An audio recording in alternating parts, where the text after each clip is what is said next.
Hello there, you're watching Dansky, the place to be to develop your creative skills and grow as a designer.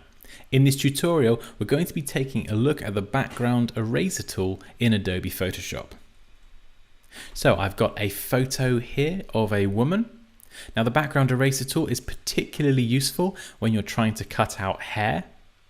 So what we're going to do is take this photograph here, and we're going to effectively remove the grey background, and then we're going to be able to lay in a background colour of our choice.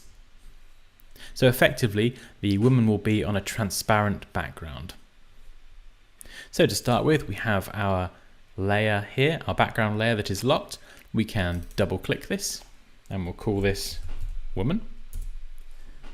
And then in the layers palette, create a new layer. And just drag this underneath. Now if you select the fill tool on the left and just select a nice bright color. It doesn't matter which color it is as long as it's nice and bright, because when we remove this background, the bright color will show through and it makes it much easier to see which bits we've cut out successfully. So let's fill this layer 1 with our bright color, and we'll call this awesome bright color, if I could spell. There we go. So now let's select our woman layer above and just left click and hold on the eraser tool and select background eraser tool. Now you can adjust the size of the brush by using these square brackets. That's the left and right square brackets. So the left square bracket reduces the size and the right square bracket increases the size. So that's very handy for working on something quickly, just to be able to change the size of your brush.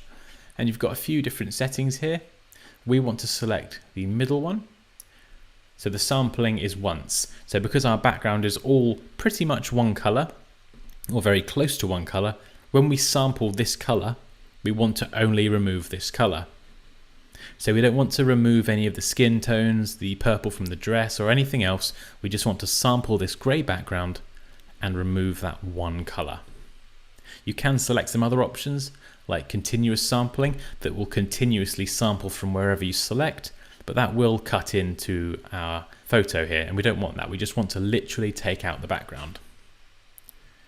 So let's select sampling once, limits contiguous, that's fine.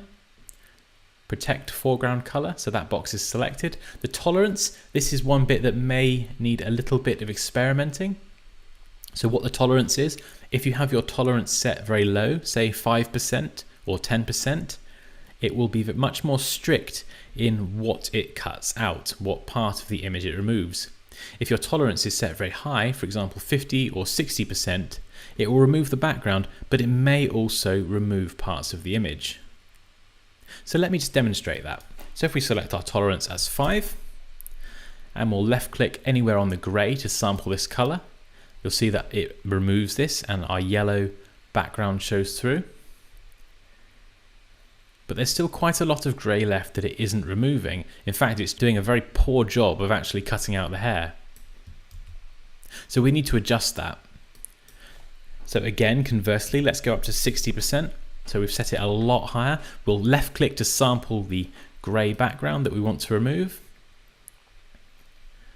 And you can see that we've set it now too high and it actually tries to remove parts of the image.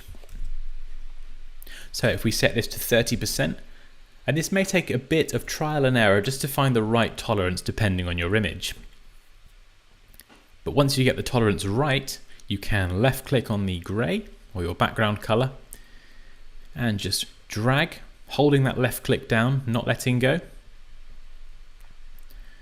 And you can drag over your image, in particular around the hair and the skin, and you'll see that it cuts it out very, very well indeed, considering I'm doing this in literally 10-20 seconds. So it's more about getting in the detail around the hair. You can zoom in as you need to and adjust the tolerance for different parts, and you can actually spend quite a lot of time doing this. I'm just doing this very quickly to illustrate how to use this tool. So there we go, we've done most of the work. We can now left click and hold and select the eraser tool and just use that to finish off any loose ends. So the background eraser tool is particularly good for cutting around things like hair very, very specifically. And then we can just go and use the standard eraser tool just to get rid of all these other bits over here. So now we can see how well we've cut this out by our yellow background. We can zoom in a bit.